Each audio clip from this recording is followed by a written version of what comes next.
Hello my imperfect family, कैसे हो आप सब लोग। आई होप कि आप सभी बहुत ही अच्छे होंगे। तो आज से हम लोग स्टार्ट करने जा रहे हैं अपनी फार्मास्यूटिकल इनऑर्गेनिक केमिस्ट्री की यूनिट 2, जिसकी फर्स्ट वीडियो में हम लोग बात करेंगे अपनी जो भी एसिड बेस की डेफिनेशन है और उनके पीछे जो भी हमारी थ्योरीज दी गई हैं, जिसमें हमारी आर्हेनियस थ्योरी है, ब्रॉन्स्टन-लोरी थ्योरी है और लुईस थ्योरी है। इसके ऊपर काफ़ी डिटेल में इसको बेसिक से एडवांस लेवल तक समझेंगे। और यार आज की वीडियो ना सच में बहुत ही ज़्यादा मज़ेदार होने वाली है। अगर आप लोगों ने केमिस्ट्री से पहले बिल्कुल भी नहीं पढ़ी है तब भी आपको आज की वीडियो बहुत ज़्यादा अच्छे से समझ में आने वाली है, क्योंकि इसमें हम लोग जो है पूरा बेसिक लेवल से लेके एडवांस लेवल तक पॉइंट टू पॉइंट क्लियर करके समझते हुए चलेंगे। तो देखो यार, जो हमारा एसिड है, ठीक है, तो उसकी जो जनरल थ्योरी या फिर जो जनरल कंसेप्ट है उसके हिसाब से हमारे एसिड क्या होते हैं। तो देखो, एसिड हमारे वो सब्सटेंस होते हैं, ठीक है, जिनका जो है सोल टेस्ट होता है, यानी कि सिंपली बात करें तो टेस्ट में वो हमारे खट्टे होते हैं, ठीक है। और ये हमारे क्या होता है, ये हमारे ब्लू लिटमस पेपर को रेड में कन्वर्ट कर देते हैं। अब देखो, यहाँ पे जो लिटमस पेपर वाला कंसेप्ट है, यहाँ पे कई लोगों को कंफ्यूजन हो जाती है कि ब्लू है कि रेड है। मतलब यहाँ पे बेस जो है रेड में कन्वर्ट करता है कि जो है हमारा यहाँ पे एसिड रेड में कन्वर्ट करता है, क्योंकि यहाँ पे देखो क्या होता है कि एसिड हमारा ब्लू को रेड में कन्वर्ट करता है और बेस हमारा क्या करता है, रेड को ब्लू में कन्वर्ट करता है। तो देखो, इसको याद कैसे रखना है। देखो, एसिड मतलब क्या होता है, खतरा, ठीक है, और रेड का मतलब क्या होता है, खतरा। तो यहाँ पे आप लोग इस चीज़ से यहाँ पे एक आइडिया लगा सकते हो। बाकी यहाँ पे एक और चीज़ से आप लोग यहाँ पे याद रख सकते हो कि देखो, एसिड के यहाँ पे लास्ट में क्या आता है, डी, और रेड के लास्ट में क्या आता है, डी। तो यहाँ पे डी से आप लोग यहाँ पे याद रख सकते हो कि जो हमारा लिटमस पेपर है वो ब्लू से रेड में कन्वर्ट होगा, ठीक है। और जो यहाँ पे इसका जो पीएच होता है, ठीक है, वो हमारा <7 होता है। अब देखो, पीएच को हम लोग जब बफर सॉल्यूशन इसके अगले लेक्चर में बहुत ही डिटेल में पढ़ने वाले हैं। तो बाकी देखो, अगर आप लोग को पीएच के बारे में बिल्कुल आइडिया नहीं है तो आप लोग को बता दूं कि देखो, पीएच हमारा एक स्केल होती है, ठीक है, जिसमें हमारे 1 से लेके 14 तक नंबर्स होते हैं। तो देखो, उसमें क्या होता है कि जो हमारे 7 से लेस हैं, यानी 1 to 7, यानी 1 to 7 नहीं, जो 7 होता है वो हमारा बिल्कुल न्यूट्रल होता है। यानी 1 to 6 अगर नंबर आ रहा है, जब मान लीजिए आप लोगों ने किसी सॉल्यूशन में, ठीक है, उसका पीएच जो है आप लोगों ने मेजर किया और वो पीएच की जो वैल्यू है हमारी वो 1 से 6 के बीच में लाई कर रही है, तो वो हमारा एसिड होगा। और अगर वो हमारी 7 से ऊपर है और 14 के नीचे है, यानी वो हमारी 8 से 14 के बीच में अगर लाई कर रही है, तो वो हमारी बेस की कैटेगरी में आती है। तो यहाँ पे आप लोगों को पीएच भी समझ गए होंगे। और बाकी देखो, पीएच को हम लोग जो है अभी अगले लेक्चर में बहुत ही अच्छे से देखेंगे, तो वहाँ पे अगर जो भी कन्फ्यूजन है वो भी क्लियर हो जाएगी। और यहाँ पे बात करें तो जो हमारे एसिड होते हैं वो हमारे बेसिस के साथ रिएक्ट करते हैं और हमारी साल्ट का फॉर्मेशन करते हैं, ठीक है। तो आइए यार, इसको हम लोग जो है एक एग्जांपल से देखते हैं। जैसा कि आप लोग को पता है कि हमारा HCl जो है एक एसिड होता है, ठीक है, और ये हमारा जब हमारा NaOH से रिएक्ट करता है, ठीक है, तो यहाँ पे देखो, HCl हमारा क्या है, HCl हमारा यहाँ पे एसिड है और NaOH क्या है, NaOH हमारा यहाँ पे बेस है।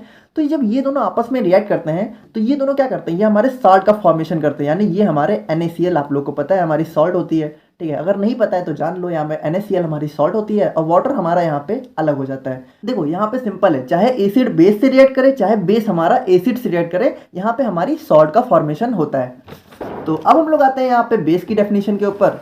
तो देखो, क्या होता है कि जो हमारे बेस होते हैं वो हमारे सिंपली एसिड के एकदम अपोजिट होते हैं। यानी यहाँ पे जो हमारा एसिड का टेस्ट होता था वो हमारा सोर यानी खट्टा होता था, और ये हमारे जो बेस होते हैं उनका यहाँ पे बिटर टेस्ट होता है, यानी कि वो टेस्ट में यहाँ पे कड़वे होते हैं। और यहाँ पे एसिड क्या करता था, यहाँ पे ब्लू लिटमस पेपर को रेड में कन्वर्ट करता था, और यहाँ पे बेस क्या करता है, यहाँ पे रेड लिटमस पेपर को ब्लू में कन्वर्ट करता है। अब देखो, यहाँ पे ब्लू को कैसे याद रखेंगे कि देखो, बेस के लास्ट में क्या आ रहा है, ई, और ब्लू के लास्ट में क्या आ रहा है, ई। तो वहां पे देखो, वहां पे एसिड के लास्ट में क्या आ रहा था, डी, और रेड के लास्ट में क्या आ रहा था, डी, यानी कि जिसके लास्ट में डी आए तो वहां पे वो कन्वर्ट होगा। और यहाँ पे अगर जो है जिसके लास्ट में ई है, वहां पे आप लोग इससे याद कर सकते हो कि हमारा कौन सा कलर का लिटमस पेपर किस कलर में यहाँ पे कन्वर्ट होगा।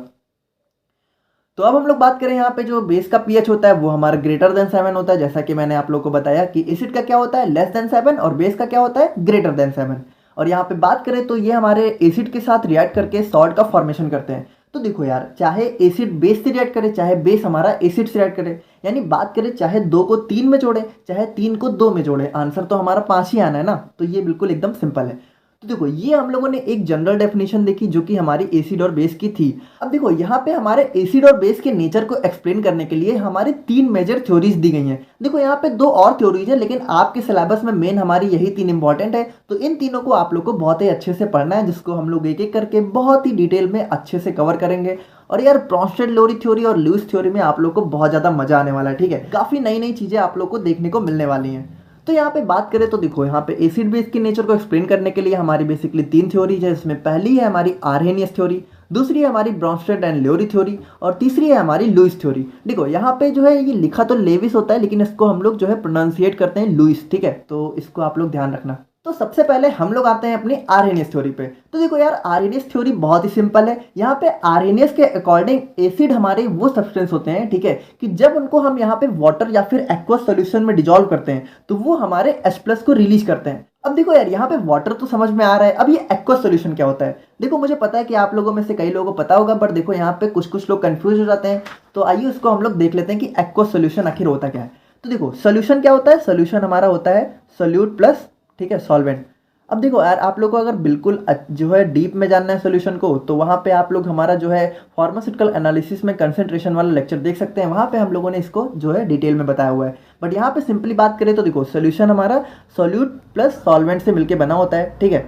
तो यहाँ पे क्या होता है कि जो हमारा एक्वस सॉल्यूशन होता है, ओके, जो हमारा यहाँ पे एक्वस सॉल्यूशन होता है, उसमें जो सॉल्वेंट होता है, ठीक है, वो हमारा यहाँ पे वाटर होता है, ठीक है। यहाँ पे सॉल्यूट कुछ भी हो सकता है, बट सॉल्वेंट हमारा वाटर होना चाहिए। अब देखो किसी किसी बुक में यहाँ पे सिर्फ यहाँ पे वाटर लिखा रहता है, या फिर कुछ हमारे टीचर भी सिर्फ वाटर पढ़ाते हैं, जबकि वो गलत है, ठीक है। यहाँ पे वाटर या फिर वाटर से जो भी मतलब वाटर को सॉल्वेंट में यूज करके हम लोग सॉल्यूट कुछ भी उसमें ऐड करें, ठीक है, तो उस टाइप के सोल्यूशन में जब हम लोग यहाँ पे एसिड को डिजोल्व करते हैं तो वो हमारा H+ को अगर रिलीज करता है तो आरएनएस के अकॉर्डिंग वो सब्सटेंस हमारे एसिड कहलाते हैं, ठीक है। तो यहाँ पे बात करें अगर हम लोग अपने एग्जांपल की, तो आप लोग देख सकते हैं कि HCl को जब हम लोग यहाँ पे वाटर में या फिर एक्वस सॉल्यूशन में डिजोल्व करते हैं तो वो यहाँ पे H+ और Cl- में डिसोसिएट या फिर ब्रेक हो जाता है, ठीक है। तो जैसा कि यहाँ पे आरएनएस ने क्या बताया था कि अगर H+ यहाँ पे रिलीज हो रहा है तो यहाँ पे सब्सटेंस हमारा एसिड होगा, यानी HCl हमारा आरएनएस के अकॉर्डिंग एसिड है। तो उसी तरीके से हम लोग अगर बेस की बात करें तो आरएनएस के अकॉर्डिंग बेस हमारे वो सब्सटेंस होते हैं, ठीक है, कि जब उनको यहाँ पे वाटर या एक्वस सॉल्यूशन में डिजोल्व किया जाए तो वो वहाँ पे हाइड्रोक्साइड यानी OH- आयन को रिलीज करें। देखो यहाँ पे जो है डिफरेंस समझते चलो। यहाँ पे एसिड हमारा क्या कर रहा था, H+ रिलीज कर रहा था, और बेस हमारा क्या कर रहा है, OH- रिलीज कर रहा है अकॉर्डिंग टू आरएनएस। तो यहाँ पे एग्जांपल की बात करें तो NaOH को जब हम लोग वाटर में डिजोल्व करते हैं, ठीक है, तो वो हमारा Na+ और OH- में डिसोसिएट हो जाता है, यानी कि यहाँ पे ये NaOH हमारा OH- आयन को यहाँ पे रिलीज कर देता है। तो अकॉर्डिंग टू आरएनएस यहाँ पे NaOH हमारा बेस की तरह रिएक्ट करता है। तो यहाँ पे बात करें तो देखो यार, यहाँ पे थोड़ा सा गलती हो गई है। यहाँ पे ए जो है हमारा स्मॉल होता है, जैसा आप लोग को पता है सोडियम में। तो अब हम लोग बात करते हैं यहाँ पे लिमिटेशंस ऑफ आरएनएस थ्योरी की, यानी कि आरएनएस की जो थ्योरी है उसमें कौन कौन सी कमी रह गई थी, या फिर कौन कौन सी चीजें वो हमारे एसिड बेस के कंसेप्ट में एक्सप्लेन नहीं कर पाए थे। तो यहाँ पे बात करें अगर हम लोग अपने आरएनएस थ्योरी के पहले लिमिटेशन या फिर ड्रॉबैक की, तो जो हमारी आरएनएस थ्योरी थी वो हमारा जो एसिड बेस का कंसेप्ट था उसको सिर्फ एक्वस मीडियम में ही एक्सप्लेन कर पा रही थी। वो हमारी ये बताने में फेल हो जा रही थी कि अगर हम लोग जो है एसिड बेस को किसी नॉन एक्वस मीडियम में डालें तो वो वहां पे अपना कैसा नेचर शो करेंगे, ठीक है। यानी कि बात करें सिंपली, तो अगर सॉल्वेंट यहाँ पे हमारा वाटर की बजाय कुछ और ऐड कर दिया जाए तो वहां पे वो एसिड बेस का नेचर एक्सप्लेन नहीं कर पा रहे थे।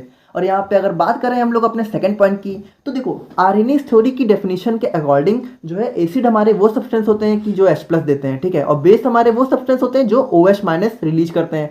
तो यार यहाँ पे बात करें तो ऐसे हमारे बहुत सारे एसिड बेस हैं जो हमारे H+ या फिर OH- को कंटेन ही नहीं करते हैं, लेकिन फिर भी वो हमारे एसिड बेस की कैटेगरी में आते हैं। तो यहाँ पे उन सारे जो एसिड बेस थे उनके नेचर को यहाँ पे आरएनएस थ्योरी नहीं एक्सप्लेन कर पा रही थी।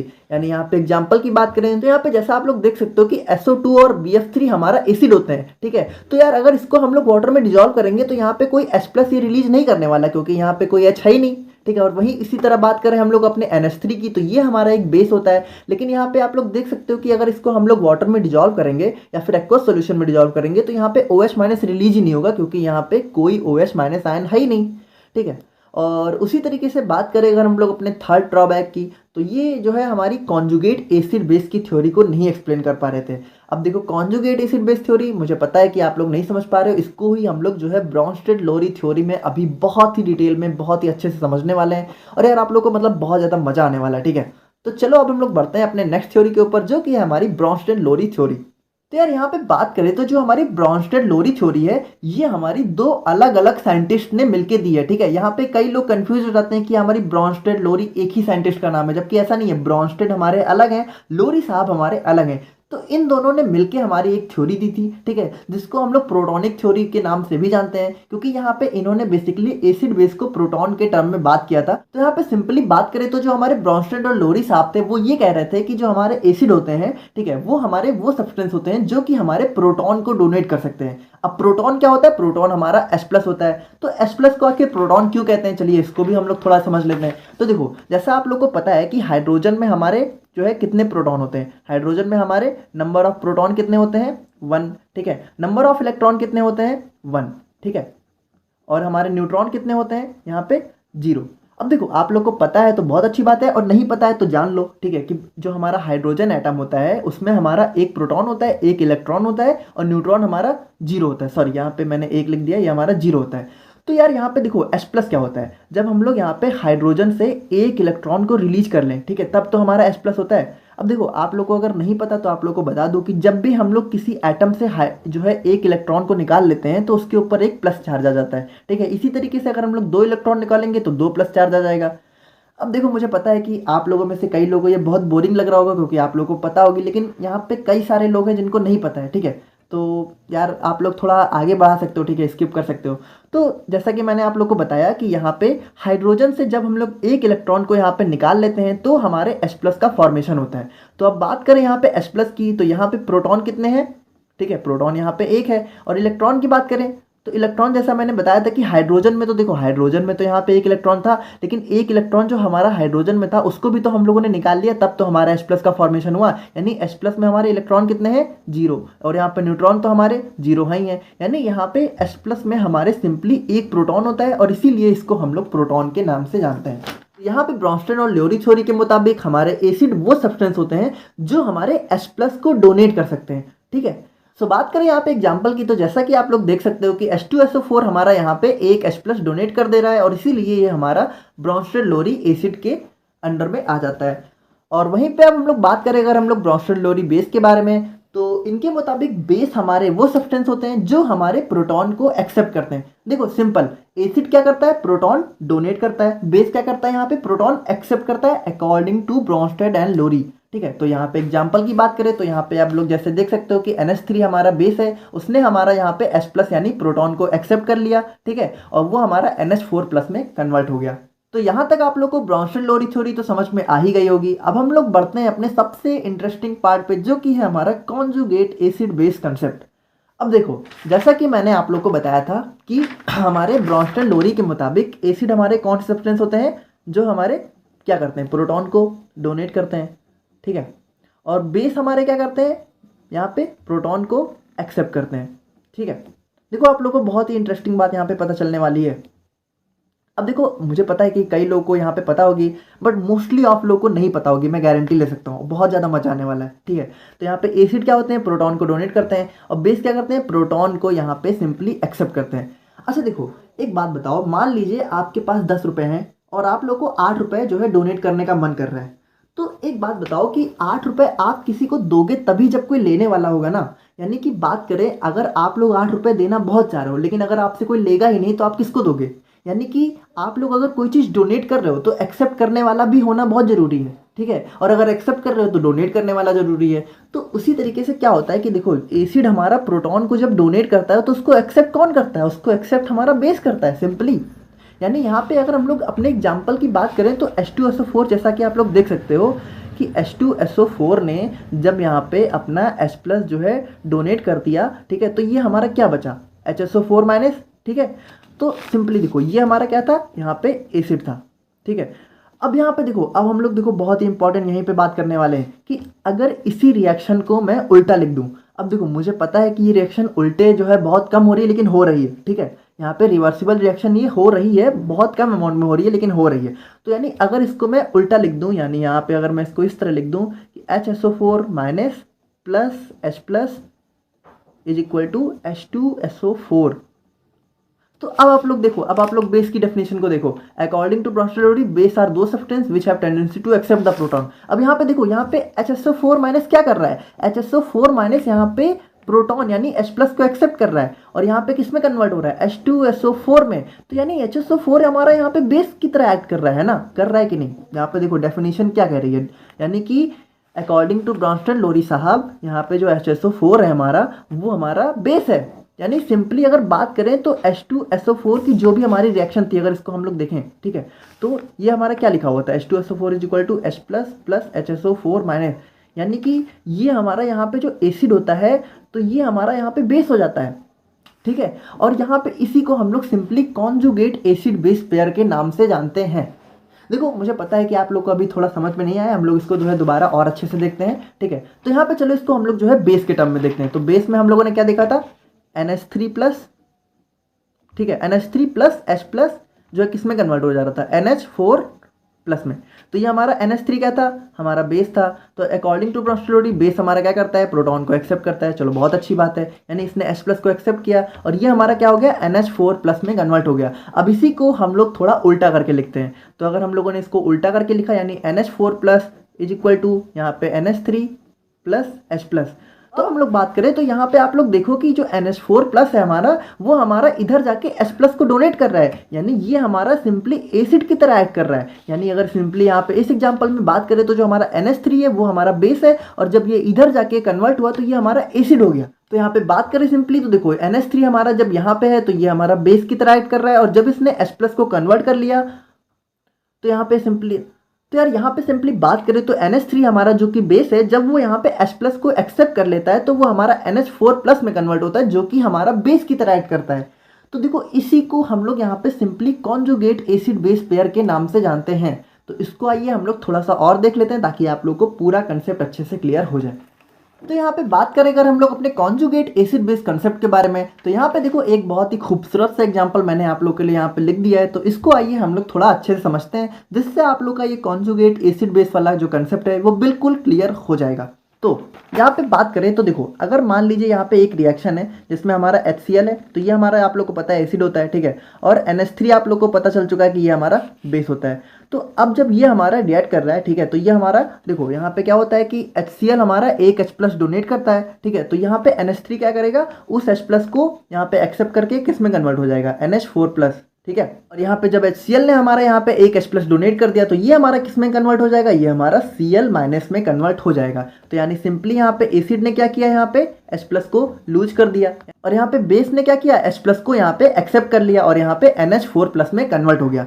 तो चलो ये तो आप लोग को समझ में आ गया, यहाँ पे ब्रॉन्स्टन लोरी के हिसाब से ये बिल्कुल एकदम करेक्ट है। लेकिन अगर इसी रिएक्शन को हम लोग उल्टे करके देखें, ठीक है, अब हम लोग इसको जो है उल्टा लिख लेते हैं, ठीक है, तो NH4 प्लस को हम लोग यहाँ पे इधर लिख लेते हैं और Cl माइनस को इधर लिख लेते हैं, ठीक है, और अब हमारा ये किस में कन्वर्ट हो रहा है, HCl प्लस NH3।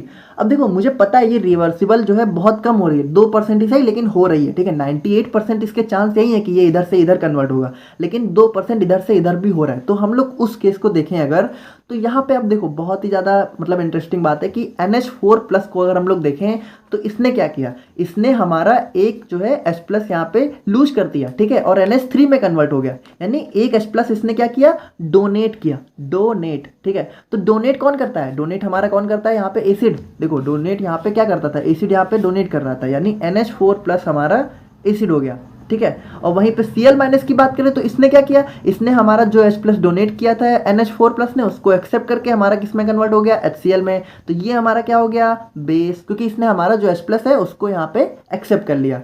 तो देखो हमारे यहाँ पे होता क्या है कि अकॉर्डिंग टू जो हमारे ब्रॉन्स्टन लोरी साहब के हिसाब से जो भी हमारे एसिड बेस होते हैं वो हमेशा एक पेयर में एग्जिस्ट करते हैं, ठीक है, जिनको हम लोग कॉन्जुगेट एसिड बेस पेयर के नाम से जानते हैं, ठीक है।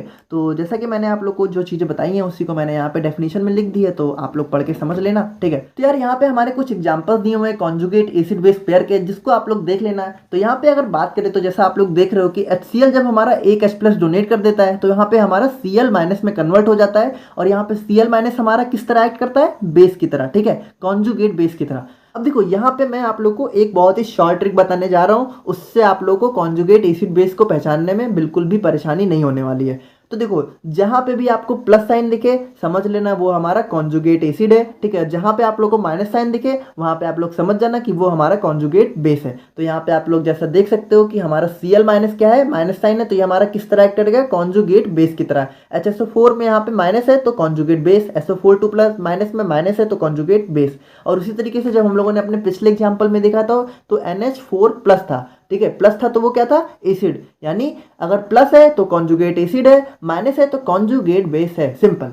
ठीक है, तो यार अब यहाँ पे बात करें अगर हम लोग अपने नेचर ऑफ वाटर के बारे में, तो देखो यहाँ पे एक बहुत ही इंटरेस्टिंग बात आप लोग को देखने को मिलेगी कि जो हमारा वाटर होता है वो हमारा एसिड की तरह भी एक्ट करता है और हमारा बेस की तरह भी एक्ट करता है, यानी कि सिंपली बात करें तो ये हमारा एम्फोटेरिक नेचर का होता है। एम्फोटेरिक हमारे वो सब्सटेंस होते हैं जो हमारे एसिड बेस दोनों की तरह एक्ट करते हैं। तो सिंपली अगर हम लोग इसको देखें तो जैसा कि आप लोग देख सकते हो कि हमारा जो फर्स्ट एग्जांपल है उसमें हमारा H2O क्या कर रहा है, H+ यानी हमारा प्रोटॉन को डोनेट कर रहा है या फिर रिलीज कर रहा है, तो ये हमारा किस तरह एक्ट कर रहा है, एसिड की तरह। ठीक है, और उसी जो है सेकंड एग्जांपल की बात करें तो यहाँ पे आप लोग देख सकते हो कि H2O हमारा H+ को एक्सेप्ट करके हाइड्रोनियम आयन में कन्वर्ट हो जा रहा है, तो ये हमारा बेस की तरह रिएक्ट कर रहा है। ठीक है, क्योंकि बेस क्या करते हैं, H+ को एक्सेप्ट और एसिड क्या करते हैं, H+ को रिलीज अकॉर्डिंग टू ब्रॉन्स्टेड-लोरी। देखो अभी हम लोग ब्रॉन्स्टेड-लोरी को ही पढ़ रहे हैं, तो ये सारी चीजें जो भी हम लोगों ने कॉन्जुगेट एसिड बेस कंसेप्ट है सब कुछ ब्रॉन्स्टेड-लोरी के अंडर में आता है। ठीक है, इसको आप लोग आर्हेनियस और लुईस में मत अप्लाई करना, मैं फिर बोल रहा हूँ।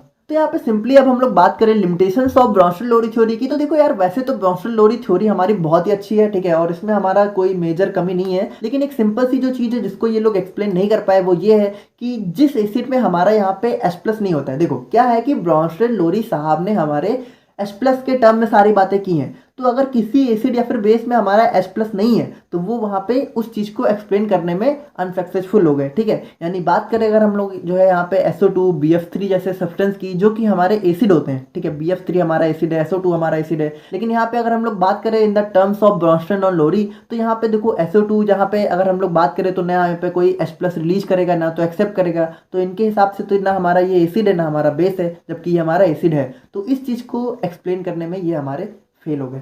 सो बात करें तो जो यहाँ पे SO2 BF3 जैसे सब्सटेंस हैं, ठीक है, इनको एसिड प्रूफ करने के लिए हमारी आती है लास्ट थ्योरी जो कि है हमारी Lewis theory of acid and base. तो आइए उसको हम लोग देख लेते हैं और हमारा आज का लेक्चर वहाँ से कंप्लीट हो जाएगा।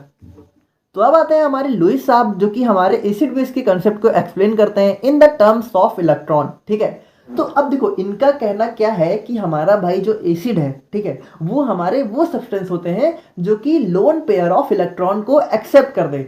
अब देखो यहाँ पे आप लोग जो है एक चीज बहुत ही ध्यान से जो है कोरिलेट करके चलो। ब्रॉन्स्टेड-लोरी साहब ने क्या कहा था कि हमारा जो एसिड होता है वो प्रोटॉन को डोनेट करता है। ठीक है, वहां पे वो लोग प्रोटॉन के टर्म में यानी H+ के टर्म में बात कर रहे थे, और जो हमारे लुईस साहब है वो हमारे किस टर्म में बात कर रहे हैं, in the terms of loan pair of electron, और इनके मुताबिक एसिड हमारे इलेक्ट्रॉन यानी लोन पेयर ऑफ इलेक्ट्रॉन को एक्सेप्ट करते हैं। ठीक है, तो यहाँ पे एग्जाम्पल की बात करें, देखो यहाँ पे जो हमारा BF3 होता है उसके आउटर मोस्ट सेल में हमारे 3 इलेक्ट्रॉन होते हैं। अब देखो ये हमारी जो लुईस वाली थ्योरी है ये हमारी पूरी आउटर मोस्ट सेल के इलेक्ट्रॉन पे खीली गई है। तो पहले हम लोग थोड़ा इसको समझ लेते हैं कि हमारा जो आउटर मोस्ट सेल होता है वो क्या होता है, उसमें क्या इलेक्ट्रॉन होते हैं। अब देखो मुझे पता है कि आप लोगों में से कई लोगों को ये बातें पता होंगी, बट जिनको नहीं पता है यार उनके लिए समझाना जरूरी है। ठीक है, तो जैसा कि आप लोग को एक चीज बता दूं कि देखो BF3 में हमारा क्या है, बोरॉन। ठीक है, बोरॉन का एटॉमिक नंबर कितना होता है, 5। ठीक है, तो इसके जो है इलेक्ट्रॉनिक कॉन्फ़िगरेशन की बात करें तो वो हमारा क्या होगा,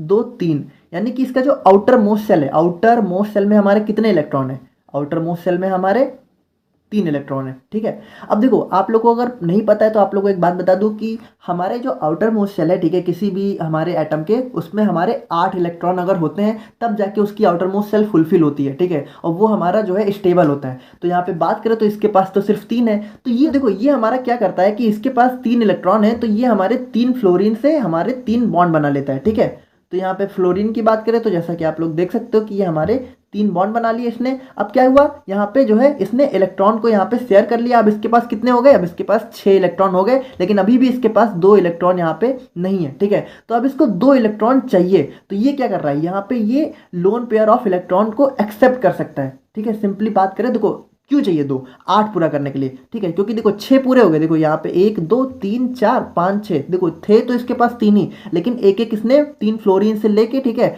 मतलब लिए नहीं है, यहाँ पे एक बॉन्ड बन रहा है। ठीक है, तो यहाँ पे शेयरिंग हो रही है। देखो जिन लोगों को पता है बहुत अच्छी बात है, जिन लोगों को बॉन्ड ऑन के बारे में बिल्कुल आइडिया नहीं है तो उसको भी हम लोग मतलब आगे जो हमारे सेकेंड सेमेस्टर में उसको हम लोग बहुत अच्छे से पढ़ेंगे, क्योंकि फर्स्ट सेमेस्टर में इसका कोई बहुत ज़्यादा काम नहीं है। तो आप लोग बस ऊपर ऊपर से समझ लो, ठीक है। देखो इसने क्या किया, इसने यहाँ पे 2 इलेक्ट्रॉन, मतलब 1 इलेक्ट्रॉन इससे ले लिए, 1 इलेक्ट्रॉन इससे, 1 इलेक्ट्रॉन इससे, ठीक है। यहाँ पे म्यूचुअल शेयरिंग हो रही है, ठीक है। तो इसने 6 पूरे कर लिए और 2 अभी भी इसको चाहिए। तो 2 क्या करता है, ये लोन पेयर ऑफ इलेक्ट्रॉन यहाँ पे 2 एक्सेप्ट कर सकता है। तो अकॉर्डिंग टू हमारा जो है लुईस थ्योरी क्या था कि एसिड हमारे कौन सब्सटेंस होते हैं जो लोन पेयर ऑफ इलेक्ट्रॉन को एक्सेप्ट कर सकते हैं, यानी BF3 हमारा क्या होता है, लुईस एसिड, ठीक है। तो उसी तरीके से बात करें अगर हम लोग अपने लुईस बेस के बारे में, तो ये हमारे वो सब्सटेंस होते हैं जो कि हमारे लोन पेयर ऑफ इलेक्ट्रॉन को डोनेट कर सकते हैं, ठीक है। सो बात करें हम लोग अपने एग्जाम्पल की जो कि हमारा NH3 है, तो यहाँ पे बात करें अगर नाइट्रोजन की, तो नाइट्रोजन का एटॉमिक नंबर कितना होता है, 7। अगर हम लोग इसका इलेक्ट्रॉनिक कॉन्फ़िगरेशन करें तो कितना होगा, 2 और 5। और यहाँ पे बात करें अगर यहाँ पे NH3 की, तो जैसा आप लोग देख सकते हो कि नाइट्रोजन क्या करता है कि उसके पास हमारे 5 यहाँ पे इलेक्ट्रॉन जो है होते हैं आउटर मोस्ट सेल में, ठीक है। तो यहाँ पे क्या करता है कि एक एक जो है उससे हमारा क्या करता है कि यहाँ पे 3 हाइड्रोजन के साथ यहाँ पे बॉन्ड बना लेता है। लेकिन उसके बाद क्या होता है, उसके पास भी देखो इसके यहाँ पे 2 लोन पेयर ऑफ इलेक्ट्रॉन यहाँ पे इसके पास रह जाते हैं, ठीक है। एक एक से तो इसने यहाँ पे जो है बॉन्ड बना लिया, ठीक है, लेकिन यहाँ पे 2 यहाँ पे बच गए, ठीक है। तो अब ये क्या करता है, ये यहाँ पे लोन पेयर ऑफ इलेक्ट्रॉन को डोनेट कर सकता है, ठीक है, क्योंकि 2 इसके पास फालतू हैं। तो इसी तरीके से अगर हम लोग बात करें डेफिनेशन की, तो अकॉर्डिंग टू लुईस बेस दो substance which have the tendency to donate a lone pair of electron, यानी कि हमारे लुईस बेस वो सब्सटेंस होते हैं जो लोन पेयर ऑफ इलेक्ट्रॉन को डोनेट कर सके। तो यहाँ पे NH3 की बात करें तो देखो इसके पास हमारे 2 इलेक्ट्रॉन रह जाते हैं, क्योंकि इसके आउटर मोस्ट सेल में कितने इलेक्ट्रॉन होते हैं, 5। देखो एक एक से इसने क्या किया, हाइड्रोजन के साथ बॉन्ड बना लिया, 2 इसके पास रह गए, जिसको ये चाहे तो डोनेट कर सकता है। तो उसी तरीके से ये हमारा लुईस बेस की तरह एक्ट करता है। सर यहाँ पे देखो एक बहुत ही फेमस एग्जांपल आप लोग की बुक में दिया रहता है, तो आइए उसको हम लोग यहाँ पे बहुत अच्छे से समझ लेते हैं, जिसमें यहाँ पे लुईस एसिड बेस यहाँ पे किस तरीके से अपना पेयर बनाते हैं उसको समझाया गया है। तो देखो जैसा कि मैंने आप लोग को बताया था कि लुईस जो है एसिड क्या होता है, जो हमारे लोन पेयर ऑफ इलेक्ट्रॉन को एक्सेप्ट कर सके, और लुईस बेस क्या होता है, जो डोनेट कर सके। तो देखो जब हमारा लुईस बेस यहाँ पे डोनेट करेगा जहाँ लोन पेयर ऑफ इलेक्ट्रॉन, तो उसको एक्सेप्ट कौन करेगा, उसको एक्सेप्ट हमारा लुईस एसिड करेगा। तो अगर यहाँ पे बात करें जैसा हम लोगों ने देखा था, ठीक है, कि BF3 हमारा क्या था, एसिड था, है ना, लुईस एसिड था BF3। तो जैसा कि आप लोग को पता है कि इसको जो है 2 इलेक्ट्रॉन चाहिए थे, यानी इसको 2 लोन पेयर ऑफ इलेक्ट्रॉन चाहिए थे। और यहाँ पे बात करें अगर हम लोग NH3 की, तो ये हमारा क्या था, ये हमारा लुईस बेस था। देखो ये क्या है, लुईस बेस है, ठीक है, और ये हमारा क्या है, लुईस एसिड है, ओके। देखो बिल्कुल भी कंफ्यूज नहीं होना है, अगर आप लोगों को थोड़ा नहीं समझ रहा तो एक बार थोड़ा फिर से रिमाइंड करके देखिए, आप लोगों को समझ में आ जाएगा। अब इसके पास देखो, इसके पास क्या है, 2 लोन पेयर ऑफ इलेक्ट्रॉन हैं और इसके पास कमी है, तो यानी ये इसको डोनेट कर सकता है। तो देखो जो जिसको दे रहा है उस तरफ से हम लोग एरो लगाते हैं, तो यहाँ पे एरो किस तरफ लगेगा, एरो इसकी तरफ लगेगा, क्योंकि ये हमारा क्या कर रहा है, loan pair of electron donate कर रहा है और ये क्या कर रहा है, एक्सेप्ट कर रहा है। तो यहाँ पे ये जो हमारा ये बॉन्ड बन रहा है ना इन दोनों के बीच में, इसको हम लोग कहते हैं कोऑर्डिनेट बॉन्ड, ठीक है। वैसे तो इसको कोऑर्डिनेट कोवैलेंट बॉन्ड बोला जाता है, बट यहाँ पे सिंपली आप लोग कोऑर्डिनेट बॉन्ड के नाम से इसको जान सकते हो। तो क्या होता है कि जो हमारे लुईस एसिड होते हैं और लुईस बेस होते हैं, वो आपस में जब हमारे रिएक्ट करते हैं तो हमारे क्या करते हैं, कोवैलेंट बॉन्ड का फॉर्मेशन करते हैं। जैसा कि आप लोग देख सकते हो यहाँ पे मैंने लिख दिया है, ठीक है। जब भी हमारे लुईस एसिड और लुईस बेस आपस में रिएक्ट करते हैं तो वो हमारे कोऑर्डिनेट बॉन्ड का फॉर्मेशन करते हैं। तो यार आई होप कि यार आप लोग को आज की वीडियो समझ में आई होगी, और मैंने पूरी कोशिश की है कि आप लोग को यार सिंपल से सिंपल लैंग्वेज में समझा सकूं। बट अगर फिर भी कुछ गलती हुई है तो आप लोग कमेंट करके बताना। हम लोग देखो यार हम कोशिश कर रहे हैं इम्प्रूव करने की डे बाय डे, बट अभी थोड़ा स्टार्टिंग है तो उतना ज़्यादा एक्सपीरियंस नहीं है ना, बट देखो कोशिश जारी है। तो आप लोग अपना फीडबैक ज़रूर देना और मिलते हैं नेक्स्ट वीडियो में। Thank you so much.